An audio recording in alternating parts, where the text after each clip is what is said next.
Hi everyone, last ভিডিওতে আপনারা দেখেছিলেন আমরা দুপুরের খাওয়া দাওয়াটা সেরে ফেলছি। তারপর আমরা দুজন একটু রেডি হলাম, সোয়েটার পরে নিলাম, কেন কি দুপুরের পরই ঠান্ডাটা বাড়ছে। সমুদ্রের পাড়ে যাচ্ছি, একটা টোটো ভাড়া করে নিলাম হোটেল থেকে খানিকটা দূর, যেহেতু রাস্তা এখনো চিনি না তাই টোটোটাই সেফ ফিল করলাম। এরপর আমরা দুজন বিচের ধারে দাঁড়িয়ে ভিউটা একটু এনজয় করলাম। সানসেট হচ্ছে, ভিউটা কিন্তু দারুণ লাগছে। কিছুক্ষণ পর একজন এসে বললেন চা খাবেন। ভাবলাম সানসেট হচ্ছে, ঠান্ডাও প্রচন্ড লাগছে, চা খেয়ে একটু গরম হওয়া যাক, তাই আমরা দুজন চাও নিয়ে নিলাম। কিছুক্ষণ পর ঘুরতে ঘুরতে আমরা এই স্টলটার কাছে এলাম, দেখলাম এখানে পেয়ারা মাখা, বেল মাখা আরো অনেক কিছু বিক্রি হচ্ছে, তাই আমরা দুজনও কিছু কিছু নিয়ে নিলাম। আমি নিয়ে নিলাম বেল মাখা আর আমার বোন নিয়ে নিল কামরাঙ্গা মাখা। দুজনে বিচের ধারে বসে খাওয়া দাওয়ার সাথে একটু আড্ডাও মারলাম।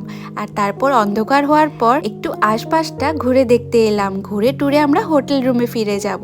টাইম খুব একটা বেশি হয়নি, কিন্তু মনে হচ্ছে বেশ অনেকটাই রাত হয়ে গেছে। আর যেহেতু একাই ফিরতে হবে তাই বেশি রাত করব না। কিছুক্ষণ ঘোরাঘুরি করে আশপাশটা আমরা দুজন আরেক কাপ করে চাও নিয়ে নিলাম। চা খেতে খেতেই আমরা আমাদের রুমের দিকে এগোলাম। যেহেতু আসার সময় আমাদের রাস্তাটা দেখা হয়ে গেছিল, তাই এবার ভাবলাম আর টোটো নেব না, হেঁটে যাওয়া যাক। তাই হেঁটেই আমরা রুমে পৌঁছালাম।